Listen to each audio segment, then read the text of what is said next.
know the answer for sure. We're not going to lie to you and tell you the wrong thing, and we don't want to mislead you by giving you partially correct information. So don't be upset if we can't answer your question. Second rule, and this is a really important one. There are things in this room, there's already ideas in your head of questions you're going to ask that we have never spoken about or answered publicly. We are not going to magically give you an exclusive while I'm standing in front of a podium in Dallas. So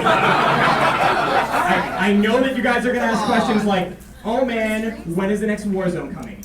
This isn't something we've said publicly, so we're not going to answer it here either. So be realistic with your questions. Now, I'm not going to say don't ask, because you're welcome to ask, but just know what our answer is going to be up front is that I'm not going to tell you. Is going to be the answer, all right? It's just something that's not going to happen. Like, a good thing to do, a good type of question to ask is not so much of a when kind of question, but a why type of question. Like, we have developers here, these are the guys that put this stuff in the game. Rack their brains on why we've made decisions, not when we're going to do something else. Like, so what's wrong with you guys? Yes, that's 100% legit question. All right. So usually it doesn't happen that anyone has questions for me, but the only type of questions that I can usually answer is if you have any kind of question bizarrely about community management. I don't know what that kind of question would look like. No one ever asks those questions, so it's totally safe. So you don't have to worry about hearing my voice anymore. But I'll let Damien explain a bit about what he does, and then Jesse can do the same. And I'll start getting questions. All right. Hello. How are we doing tonight? Yeah. Better now. All right. My name is Damien Schubert. I'm the lead designer of Star Wars: The Old Republic, and I have held that title since around November. And before that, I was the lead systems designer of the project. I'm the oldest tenured designer on Star Wars: The Old Republic. I've been working on that project for 7 years. I know it and love it very well. That being said, my day-to-day job on the project is really about game systems and about game philosophy and business philosophy, where the game should go. Part of my job has been driving it into free-to-play land, which for the most part has been a remarkable success, despite what you may read on the forums.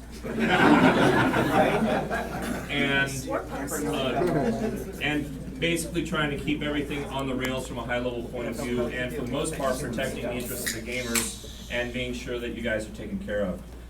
Jesse here actually does most of the real work of giving you guys flashpoints, war zones, story content, and all of that stuff. He also handles most of the day-to-day of managing most of the design team, actually.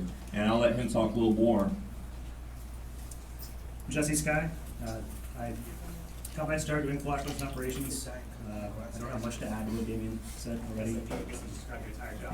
Yeah, Jesse to add more about everything I just said. But yeah, I'm happy to answer any questions you guys have about content or reading systems. All right, so you guys can hear me without even using that. Hey, I'll use this though, so I can save my voice. So it's gonna be real simple. What I'm gonna do is a simple raise of the hand will prompt that you have a question to ask, and then we'll point to you, and then everyone will be generous and be quiet, and we'll hear your question, and then we'll answer it. Does that work for everybody? Or not. Or not, and I'll just have to yell again, which I'm really bad at. All right, I mean, you stuck your hand up as soon as I said hand up, so which question? Yes. All right. I actually got a request from my guilds to ask you guys. They were wondering why, or why not, since you folks asked why questions, the possibility of entering into a system to help fund guild banks. That's a good question. That is a great idea. Are you familiar with what the Wall of Crazy is? You should probably describe that. We've got a guy from our guild here. His name is I Am Crazy. So we've got some. Expertise in crazy. You're gonna reference it more than once. One of the things that you guys should realize is that on our team, I realize, oh my God, they're run by EA, they're Star Wars. We have a finite number of resources to run the project, and the most finite resource that we have, frankly, is programming time. And so for our programming resources, we have a big old priority list of things that we want to do in the order that we'll get into them. That is an excellent example of something that is on that list somewhere, but it is far enough down that I could not tell you. I certainly would not say soon, but I can't remember exactly what it is. But there's a chance. We will get to it.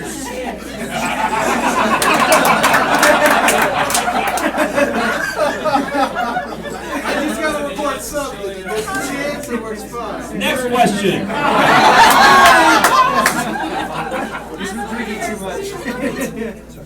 The legacy system seems perfectly built around the possibility of a legacy chat system, so you can have a single name across all characters. Is that ever going to happen? The legacy system seems like it would promote well to have a legacy chat system. Is that ever going to happen? The short form is that it accidentally worked for 2 days. So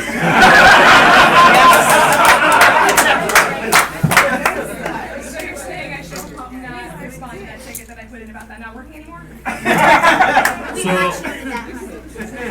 So yeah, that's one of those examples of when we talk about the wall of crazy, one of the things that we talk about is low-hanging fruit, which is, hey, that might actually be easy for us to grab. That feature went up on the wall of crazy after that bug. What you guys saw was clearly a flawed implementation, clearly, of said feature. And in order to do it right and well, we would need to do it better. Ironically, one of the design decisions that we made complicates things a great deal. So around last year, we made the decision to not make legacy names unique, which means that you can know the original design years and years, like, again, it's been in development for 7 years. 5 years ago, the design was you would send a name to legacy with the actual legacy name. And clearly that won't work anymore, so. They steal all of my keys. Next question. Eric is our question chooser. I can't not pick you. I feel like you're reinforcing bad behavior. The 5 foot tall and shorter people are in the back. Right. I'm here for the short people, all right? Oh yeah. Yeah, brother. Anyway, tall people. We're not short. What we would like to know is why haven't the dread tooth masks been able to be under the hoods of characters' apparel? Is there any plan of changing that? No? That's a bug, that's Amber's. Wait, that's the same thing with like Halik's countenance. Maybe just to add on to that, it's a two-part question. Why is it not legacy bound? Why is it character bound and not legacy bound? That particular item is more about your personal progression.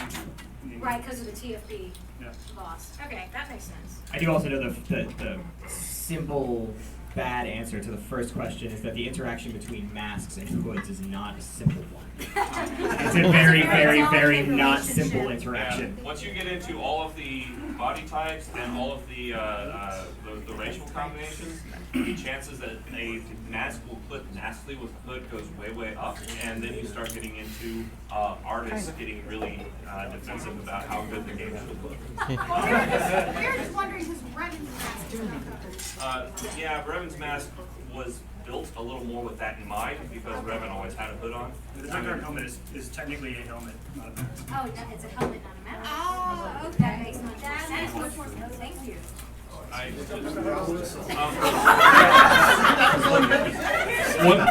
One of the things that is worth noting, and you'll see this with the die system, is that there is no aspect of this game that we're not better at now than we were 5 years ago, 3 years ago, 2 years ago, 1 year ago. That's very true for our character art as well.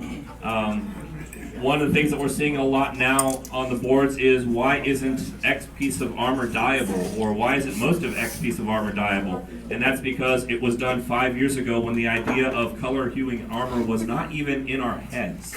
So, you know, and to some extent, you know, we're getting better and better at doing that, but some of the stuff has been around a while and therefore is still using legacy code, and it's always a challenge of do we go back and fix old stuff, or do we move forward and make new stuff? So that's a balancing act. All right. Oh, I'm just totally encouraging bad behavior. I'm not going to do it. You right here. Yeah, you. Is there any thought of increasing incentives for subscribers? Because I know a lot of people were surprised about having to pay full price for like the Cathar, and especially when that wasn't included with the expansion. Question I can answer. Sorry. Well, I'm a Give that man liar. a prize. So the answer to this question is super complicated. So I'm just going to give you the simple version of it, which is that after 2.1, it's obvious that a lot of people, specifically on the forums, I want to point that out specifically, but are very upset about that. They simply just don't feel like there's as much value as being a subscriber as there once was. That's an obvious thing that is the sentiments in the forums right now. It is not missed on us. And we've been having a lot of conversations about what we can do, and obviously I have no details, and I actually said this exact thing on the forums today, and I do mean it. Like, we are having, and that's probably what Damien was about to say, because he was in that meeting too, where we're talking about options of things we can do regularly and not regularly to make you guys feel like you are getting a lot more value out of your subscription. What that actually means, I don't know. So I don't want to make any assumptions about what I'm saying, because we don't even know what that means yet, but we're definitely talking about it. So we have some twin pressures going on. So on one hand, we want to be sure that having a subscription, maintaining a subscription is value. To be honest, I think that we've done a great job at that, largely because our subscriptions have not gone down since we've gone over, which means a lot of people have found value on maintaining a subscription in the game. In fact, gone up in some cases in some months, and that's been very encouraging to us. It turns out that it's the best free trial you can possibly hope for to be able to play most of the game for free. The flip side of that is that we're also looking at ways to make the free-to-play experience better as well. So we are also in talks of, for example, removing the restriction on war zones so that free players can play more often. Maybe they face penalties on commendations that they get or something. But if we do that, then that has this problem of cheapening the subscription, right?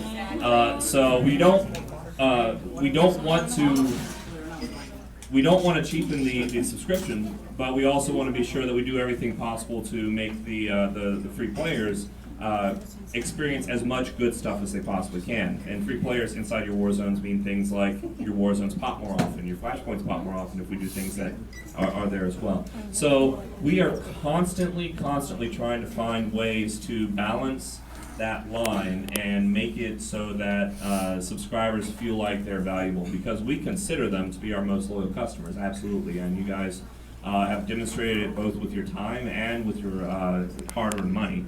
And we want to be sure that you understand that we appreciate you, and it's going to be a personal crusade of mine to be sure that you guys feel that. Maybe more discounts on the cartel market for subscribers. That is on the list of things that we are talking about. That don't say that sentence I just said as any sort of promise. To the boards! But the interesting thing about subscribers is that there is this misconception on the boards I see all the time that free-to-play players are the ones that are spending cartel money the most. They aren't. Subscribers are the ones spending the cartel money the most, because subscribers, the people who want to spend money on the game, look at the game and say, what is the smartest first $15 I can spend on this game? It's getting a subscription, right? So we don't want to do things to undermine that, but at the same time, we're not evil.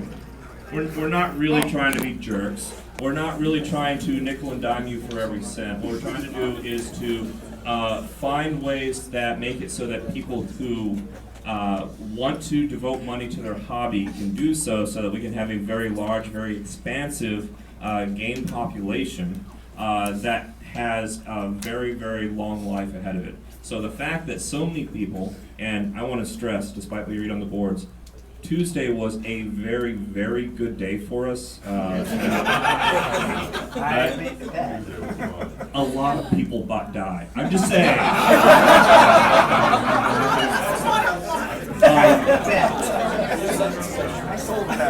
But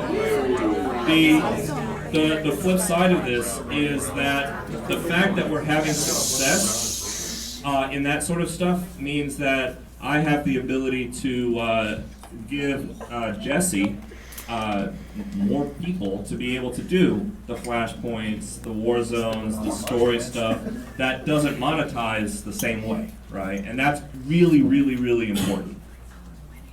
And just to add to that too, because I don't know if you guys have seen the post that was made on the forums today by Corey Butler, who is the producer in charge of the Cartel Market team. He actually specifically called out that whether you guys like or don't like what came in Game Update 2.1, there is a lot of stuff that is in that has been requested for a very long time.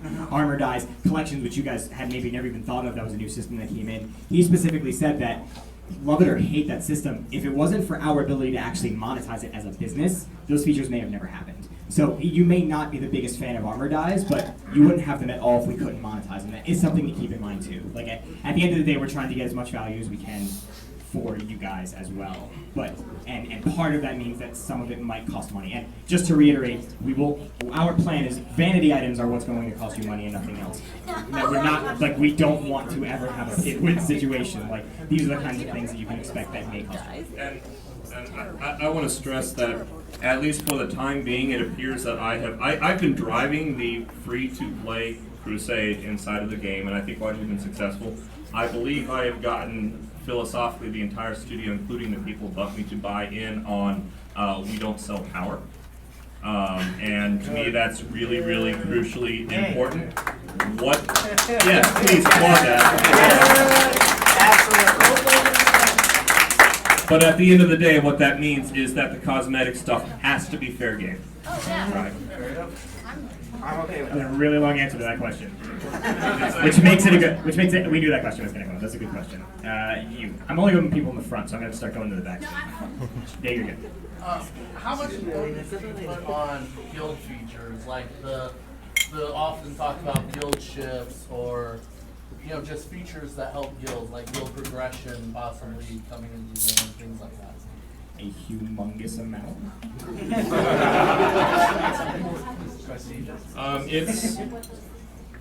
I think I've said it at every single one of these. Guild ships is my personal pet feature. I plan on staying on this project until I can deliver the ability to for your guild to drive something vaguely Star Destroyer like.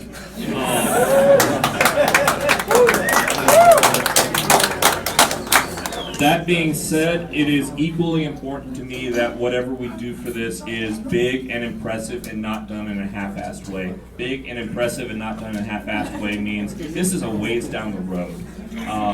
But we really, when we do this, we want to make it feel like it is a worthwhile achievement for you to have it. We want to feel like the benefits of having a guild ship are really worth it.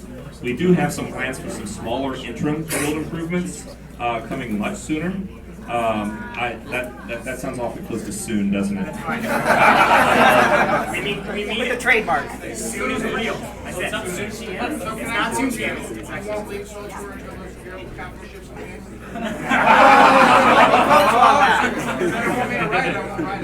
You didn't say it's my intention. Very good. Who knows? I may say something stupid at one of these that gets me fired. So, to piggyback on what Damien said, one thing is that, and this should surprise absolutely no one who plays MMOs, but players who are in guilds are the most loyal players there are, period.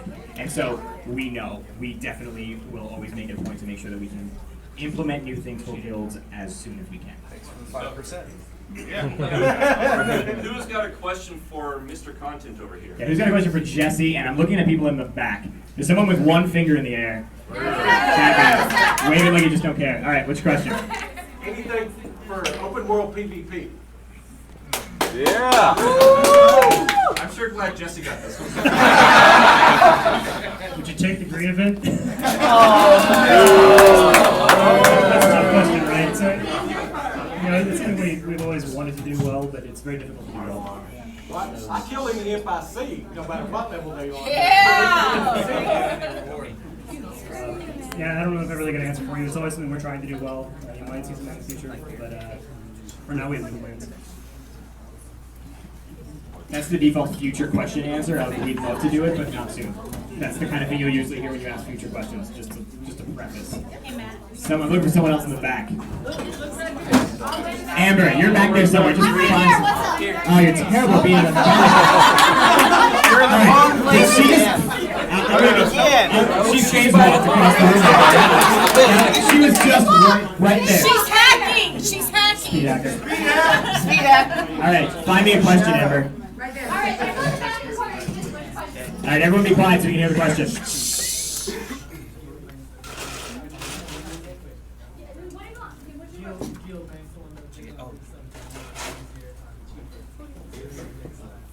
Okay, so the question is, are we going to do something to allow for guild banks to have better capacity, more slots in an easier way?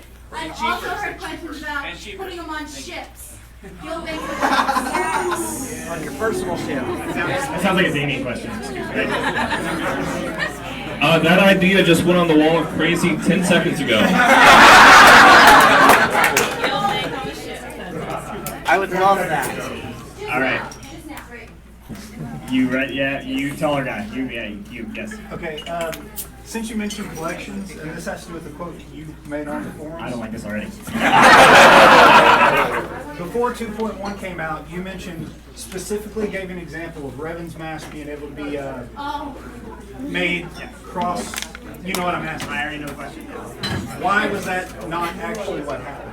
Why do you have to have a full set to be able to move it across, even though you said you could use specific items? So there's a couple of different problems happening at one time.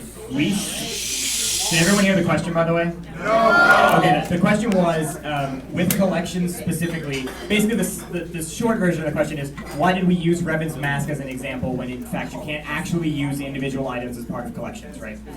The simple answer to that question is that was a really bad idea by us. Not us using Revan's mask as an example. And the reason we did it, to be fair, this came out of, I think it was Corey's where it came out of first, but it's just such an iconic thing, it was very easy for people to attach themselves to.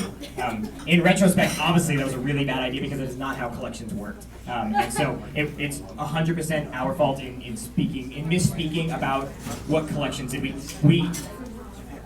You can pull Revan's mask down by itself and give it to every one of your characters, which is not what we implied by saying you can pull Revan's mask down and give it to every one of your characters. Right, to your point, because you can do that. You just have to have all the armor before that's possible, right? And that was collections is an extremely complicated system, and it's something that we misspoke on in the capacity of that we didn't think people would assume that far into the system based on just that iconic sentence. So it was kind of a misspeak on our part, even though what we're saying isn't actually incorrect, but we probably do that more than we should. What we're saying isn't incorrect, but it's not entirely correct either, right? And we confuse it.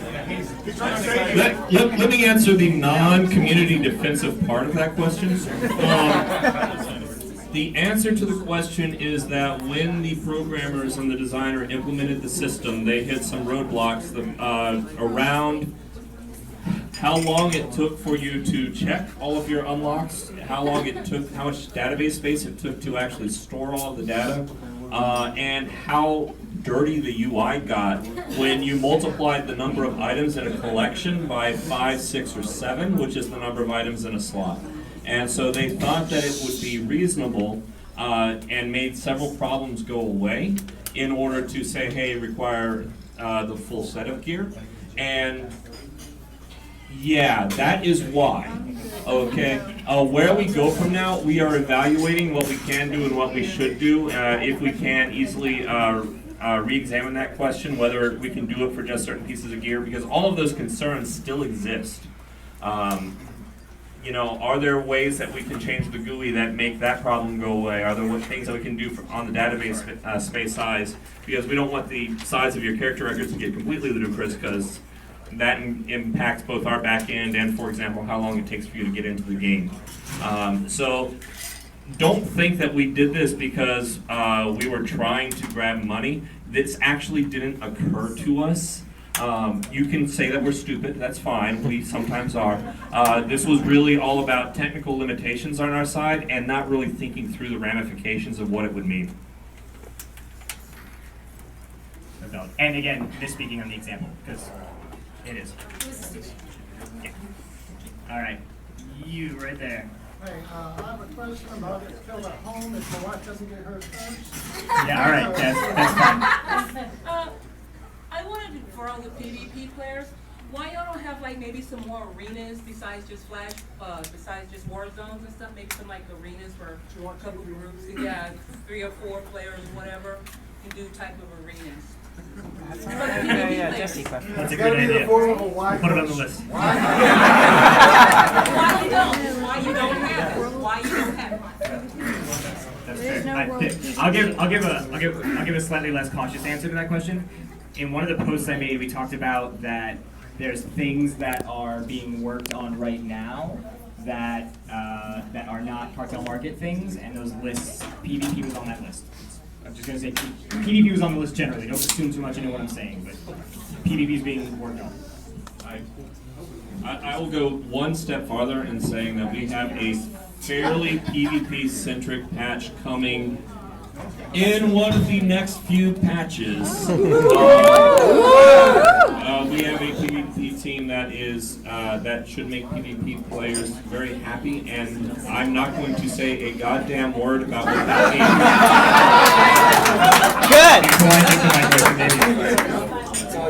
means. All right, you in the hat. Hang on, everybody. Shh, quiet down, simmer down, simmer down. The augment fix in 2.1 for PvP for the bolstering system, is it working as intended now? Which part? He's asking if bolster is working. Yeah. Where His question was the 2.1 we fixed bolster by we fixed the issue with augments in items for bolster. Is that working as intended? Augments maybe? Well, is bolstering working as intended, as you intended it to be? That's difficult to answer. I mean, there's probably still some issues. If you know of any, let us know. We think the augment issue is fixed. All right, you. Okay, so we've been hearing about, I know you said you're not going to give us any reveals, but we've been hearing about the secret space project for a really long time. Yeah. And then we haven't heard anything about it for a really long time. Can it just be the SSP? It is definitely still a thing. And it's really awesome. It's really fun.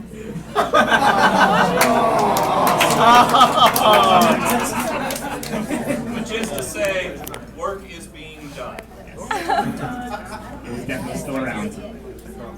I'm gonna go with you. Yeah, I'm asking about the dummies on the ship, the Warzone dummies. Like, so I bought it in a box for like all my characters and whatnot, but like, what's the point of it?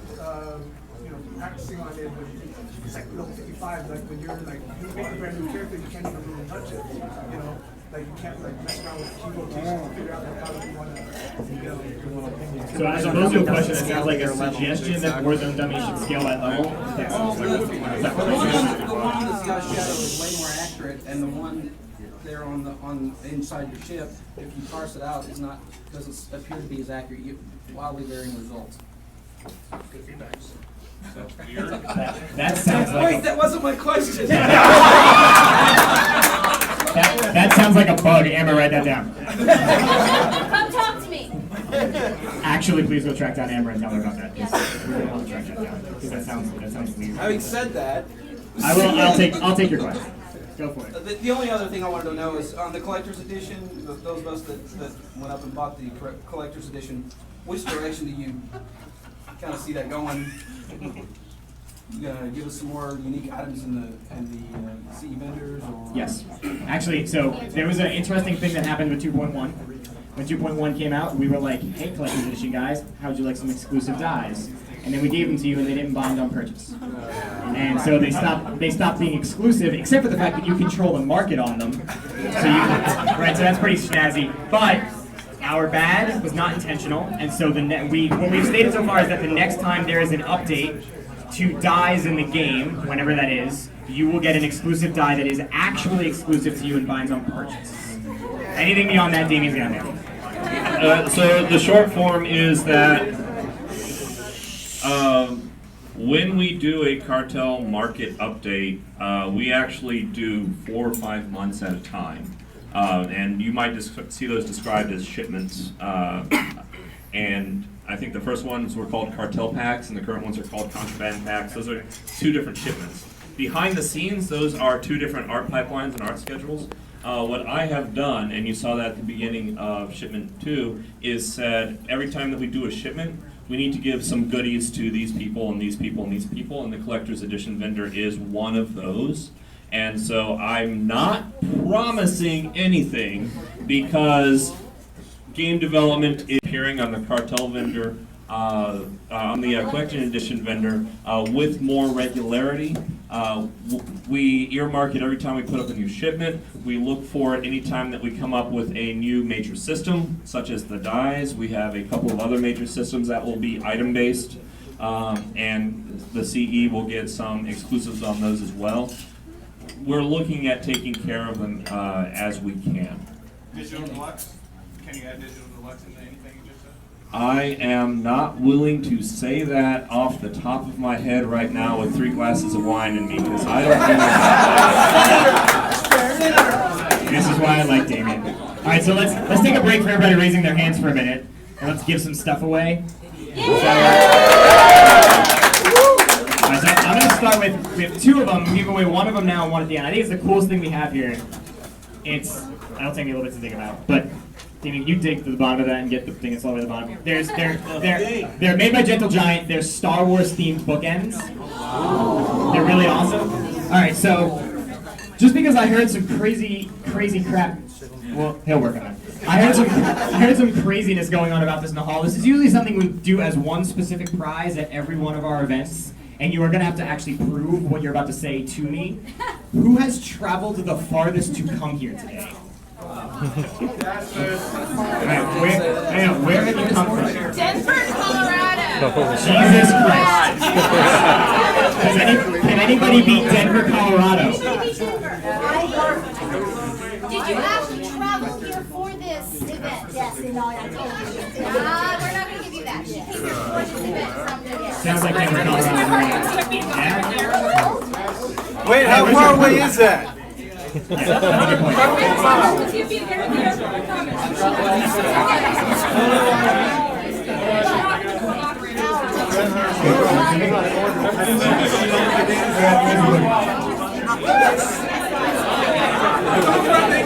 literally is actually the Star Wars letters. We'll give away 1 of those at the end too. We do have some really hard trivia. Some of it got easier though with McCab actually. Some of it got a whole lot easier. So I'm gonna. Yeah, it's yours. Enjoy it.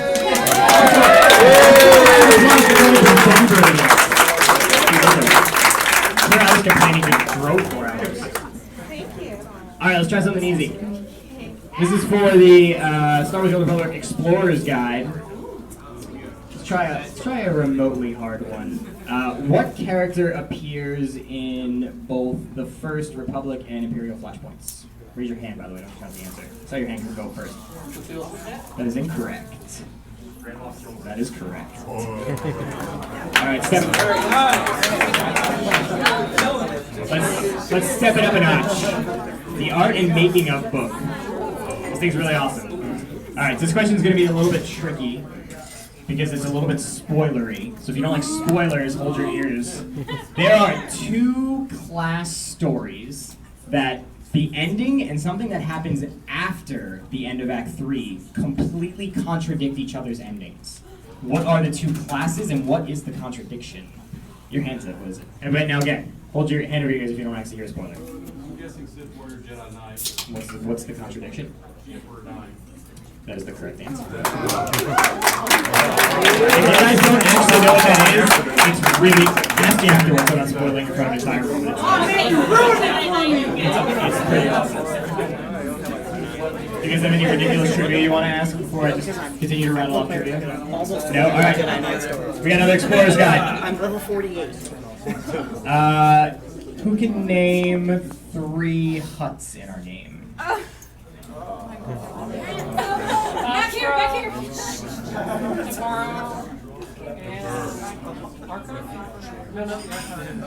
That is the wrong answer. Back there. Jump, shorty, jump. Shorty. Thank you. Sondra, Nemro, and Karaga. I was gonna say, people never do Karaga on that. I'm like, that's literally the easiest one. Is it? That's probably the one right in the beginning. Alright. I have it's an extra large, it's the only one I grabbed, I apologize. It's an extra large and a hat, I'm gonna give them away together. And I'm gonna ask a pretty easy question. Who can name all 16 advanced classes in our game? Your hand was first. Commando, Vanguard, Scoundrel, Gunslinger, Sniper, Operative. I got it. Did I say Marauder and Juggernaut? Okay. And then you got Sentinel and Guardian. Bounty Hunter is Power Tech and Mercenary. Yes. That's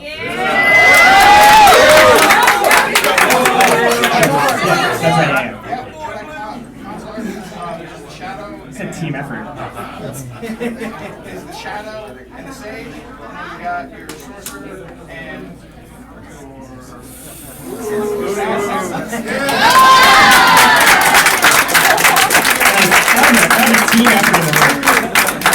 Alright, this is what I'm going to do. I'm going to, we'll kick it back to the QA. We'll do the QA for maybe 15 more minutes, because we already actually cleared a half an hour, and then I'll give away the last prize with a really hard trivia question, alright?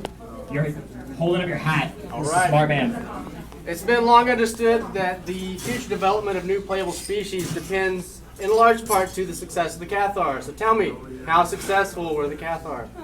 We are actively paying attention to threads on the board starting today about popularity of species going forward.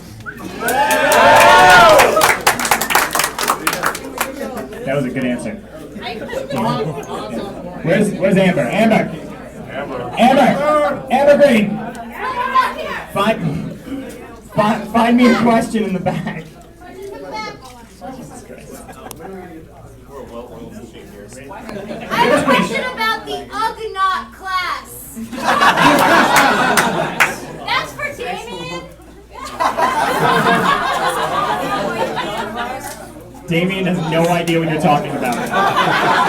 My response is, the fuck? Yeah, the next question is, what are we going to do for player housing?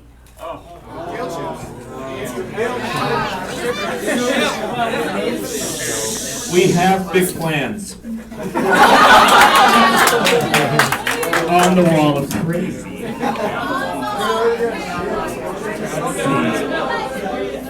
Quiet. Are you actually touching the ceiling? Yeah. Yeah, all right, you can do All right. With 2.0, you made a big change in how you wanted alacrity and accuracy to affect more classes. I know a lot of people are complaining about, hey, we don't get any, we have to sacrifice a lot of crit and all this other stuff to get those. Is it working as intended, and if not, what are you doing to fix it? It's working as implemented. Happy with it. So we're looking at revisions to it. I can't promise you anything soon, but we are looking at the math. All right, let's see here. Let's put it this way. If you've asked a question already, put your hand down. Let's start there. There you go. Go for it. Yeah. Guys, quiet. I know it's been asked a lot, and being EA and BioWare, why is there no same-sex relations in the game other than the cat? We're here.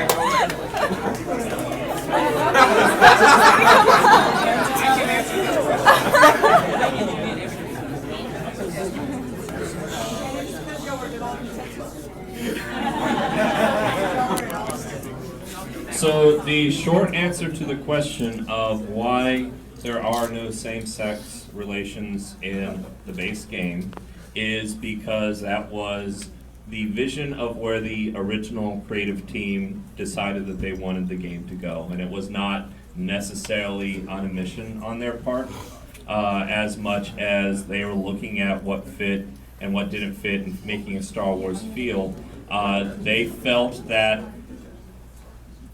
that wasn't something that you saw a lot of, and in retrospect, everybody involved realizes that that was a mistake. It was not something that we chose out of malice, or something,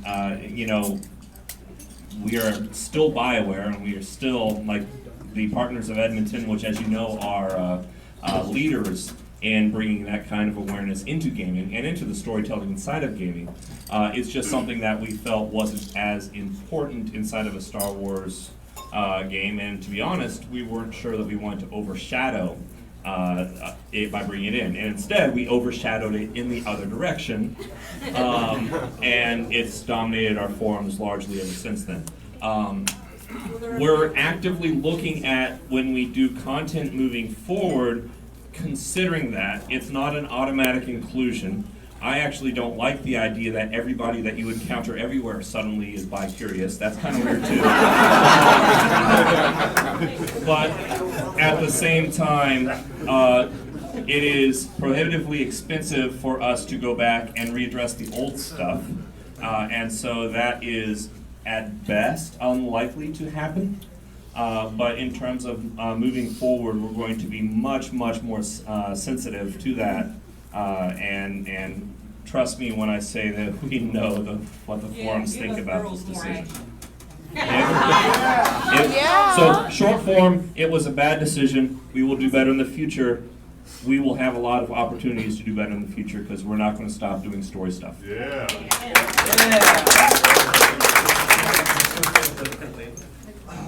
All right. So, classic comms.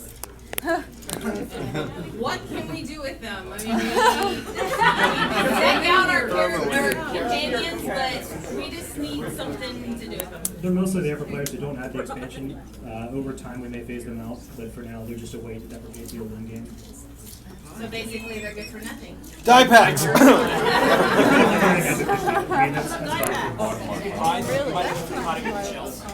would be nice, wouldn't it? Biochem recipes. You who are squeezing your hand open first. Okay, cool. I think you even realize it was him. He's like, oh wait, that's me. Can we? Will we ever see flying mounts? Oh yeah. Don't say those dirty words. Whenever a question starts with will we ever see? Can I attempt to answer this as if I'm pretending to be you?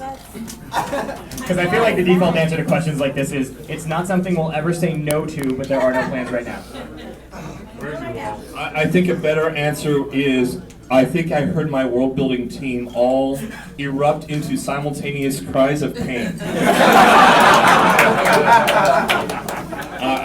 I don't know if you guys realize this, but a lot of world design in not just our game, but every game is smoke and mirrors. A lot of the world actually isn't, for example, geographically possible. And you don't realize, for example, that this dungeon is actually on top of, this planet because, hey, that's just how the tech works. When WoW did it, part of the reason they did Cataclysm is they had to revisit huge swaths of their game. We had a designer on WoW work on our team. He said that, the clock tower in, what's the human city? Stormwind. That he said that there were actually 4 clock towers in Stormwind, so that you could see it from different places and maintain the illusion and see it. It was just a big sham, and they had to reconstruct parts of Stormwind in order to maintain that illusion. Once you could fly above the city and see that it was all fake. So, and this is not to slam Blizzard. Lord knows I've given WoW and Warcraft and StarCraft lots of time and lots of money. It's exactly the same thing for us. We construct illusions when we actually make worlds, and a lot of those would be broken if players could go anywhere and do anything. So I will go harsher than what Eric said and say, don't hold your breath, because there are other ways we would like to spend all of that designer time. All right, so we've been 15 minutes. I'm going to do one more question, and then I'm going to give away this, and then all of you guys that still have your hands up, awesome news, we're all still going to be here for another 2 hours drinking with you, so just come up and talk to us. You've been very patient, so I'm going to let you get the last question. What happened to name changes, and specifically what happened to the promised regular name changes for subscribers? What about a name wipe for level 1, 2? So, do you want me to answer this? I probably know the answer to this. Okay, so there's a couple different components to your question, so I'll cover them in order. So, for starters, the regular name change thing, that I believe was just another part of, I'm not sure if that ever actually was released anywhere. I've never seen it quoted from us being stated, so I'm not sure that it ever actually was. If it was there, it was done in error and immediately fixed. Someone just saw it. Because I'm being 100% honest, I have not seen someone quote us saying that we were offering regular name changes. This might have just been something that was grabbed and spiraled out of control in the community. I'm not sure. It is 100% possible we published that somewhere, but was immediately fixed, which is why you don't see it anywhere now. Second question, second part of it, which is the free name change that all subscribers get, is coming. It's coming very, very, very soon. I'm not positive. Is it? Did we just say 211? Your post says 211. Then it is in 211. I just wasn't sure if it was confirmed in 211 or outside. But it is. It will be one time on it for subscribers. One time, your entire account, you get one rename. And the last part he did. I want to talk philosophically about this for a second. If I had seen somewhere that we had promised name changes on a monthly basis, I would have gone and punched somebody in the face. And the reason why is because I've been designing MMOs for 15 years now. I started on Meridian 59, that was my first project, which is kind of hysterical to go watch in videos of. If you really want a good laugh, I encourage it. One of the things that you learn is that it is harder for a community to police itself when identity is incredibly fluid. So we don't want all of the assholes in the world to be able to change their name at a whim. We actually want some kind of barrier, financial barrier is nice, to being able to change who you are so that, for example, when somebody you know is a jerk who doesn't tank properly shows up in your group finder queue, you know not to group with them, right? So it is important that there is some level of social friction, and from my point of view, giving away a monthly name change would have been disastrous for that. It would have allowed the jerks to be much bigger jerks. If we were in a world where everybody was nice and polite and there were no assholes on the internet, everybody stop for a minute and imagine this magical world. It's World of Warcraft.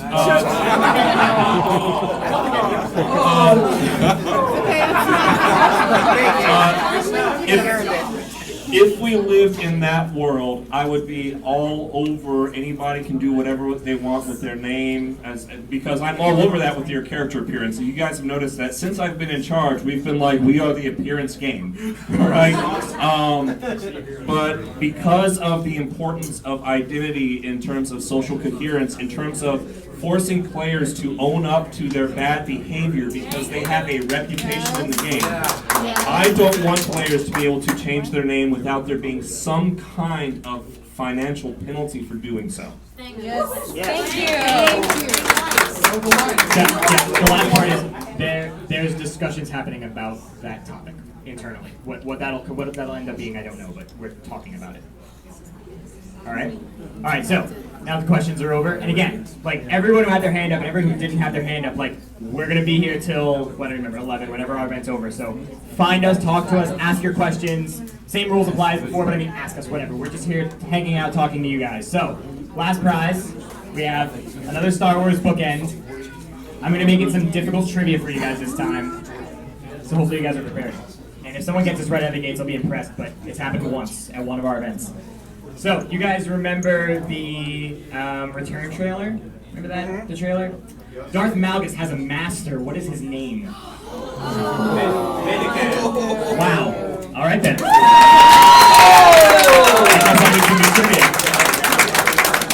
That is only the second meet and greet ever that someone has gotten that question correct. The answer is Darth Vindican, for those that didn't know.